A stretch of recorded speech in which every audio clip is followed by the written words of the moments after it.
안녕하세요. 최인지원입니다. 오늘은 동치증의 모든 것에 대해서 설명을 드리는 두 번째 영상입니다.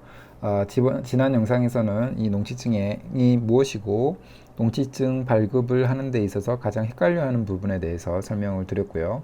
오늘은 제가 농치증을 신청을 해왔던 노하우를 공개를 해 드리면서 어떻게 하면 농치증을 실패 없이 100% 발급을 받을 수 있었는지 그 비결에 대해서 설명을 해드릴까 합니다. 저는 지금까지 농지연금을 통해서 노후 준비를 하고 그 다음에 농지 또는 토지 투자를 통해서 경제적인 자유를 얻기 위해서 체계적으로 공부와 함께 영상을 준비해 가고 있습니다. 그래서 여러분들도 저의 영상과 저의 블로그에 오시면 더 많은 자료들이 있기 때문에 저희 어떤 설명과 제가 작성한 어떤 정보들을 공유해 받으시면서 공부를 해 나가신다면 노후 준비와 경제적인 자유를 이룰 수 있다고 생각이 듭니다. 오늘은 농치증, 아까 말씀드린 대로 농치증을 100% 발급을 받는데 성공한 그 비밀에 대해서 설명을 해드릴까 합니다.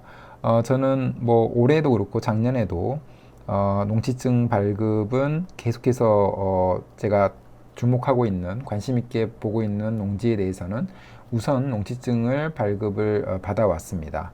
여기서는 2023년 6월 달에 이 세 건에 대해서 농치증 발급을 받았고, 그 다음에 7월 달에도 세 건에 대해서 농치증 발급을 받게 되었습니다.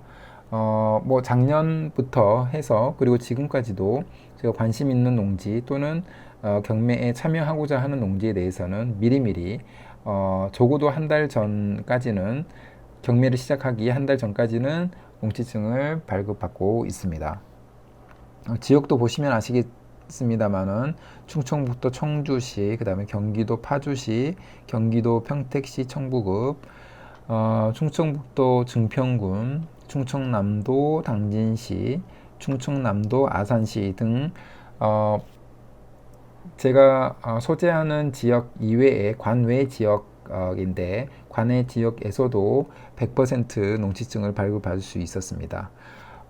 여기서 가장 핵심적인 것을 미리 말씀을 드리면 저는 이미 농업인이기 때문에 농업경영체 등록 확인서를 가지고 있고요. 그리고 농지대장 역시도 갖추어져 있습니다. 이 두 가지 증명서가 있으면 농업인이라고 할 수 있고, 농업인은 농지를 매입을 하는데 아무런 문제가 없게 됩니다. 그 다음에 무엇보다도 중요한 게 이 농업 경영 계획서를 굉장히 충실히 작성을 해야 되는데 이 부분에 있어서 저만의 노하우가 담긴 계획서를 작성을 해서 농지증을 100% 발급을 받는데 성공을 했습니다. 이번 슬라이드에서는 이 경영계획서를 작성하는 요령에 대해서 설명을 드릴까 합니다. 경영계획서에는 한 두 페이지 정도로 이루어져 있고요. 첫 번째 페이지에서 주목할 부분은 이 노동력 확보 방안입니다. 이 노동력 확보 방안은 최대한 자신의 가족이나 지인을 포함해서 작성을 하고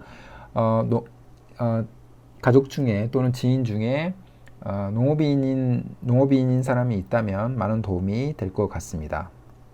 그 다음에 두 번째 부분도 굉장히 중요한데 이 장비나 시설 확보 방안에 대해서 이 부분도 굉장히 충실하게, 특히 이 부분은 계획이 포함되어 있기 때문에 계획 부분은 충실하게 작성을 해야 할 것 같습니다.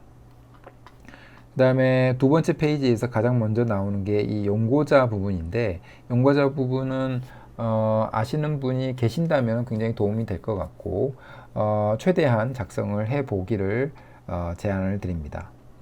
그리고 영농계획 이 부분은 사실 저와 같이 일반 직장인인 사람들이 농사를 잘 짓는 경험도 없을 뿐더러 앞으로 어떻게 지어야 될지 막막한 부분이 많이 있을 겁니다. 그러나 이 부분은 예를 들면 벼농사라고 한다면 벼농사를 어떻게 짓는지 공부 또는 조사를 하면 그 조사 내용을 최대한 현실성 있게 작성을 하면 될 것 같습니다. 그냥 조사도 하지 않고 계절이 맞지 않는 작업을 한다던가 이런 부분이 포함되어 있으면 심의위원들도 위원들에게 신뢰를 주기 어려울 수 있기 때문에 최대한 현실성 있게 그리고 구체적으로 작성을 하면 도움이 될 수 있다고 생각이 듭니다. 그리고 제일 마지막 부분에 농업 경영체 정보를 입력을 하게 되는데 내가 현재 농업인이라는 부분을 어필을 해야 됩니다. 농업 경영 계획서를 첨부는 필수적으로 하게 되고 추가적으로 지자체 담당자가 이 농업 경영체 등록 확인서나 농지 대장을 요청을 할 수도 있고 안 할 수도 있는데 기본적으로 요청을 하게 되면은 등록 확인서를 제출하면 되고 요청을 하지 않더라고 하더라도 팩스를 통해서 경영체 등록 확인서와 농지 대장은 제출을 해서 가능한 내가 농업인임을 어필을 하게 된다면 문제없게 농지증이 발급을 받을 수 있습니다. 그래서 이런 제가 사용한 이 양식이나 샘플에 대해서는 저에게 연락을 주시면 제가 여러분들께 공유를 해 드리도록 하겠습니다.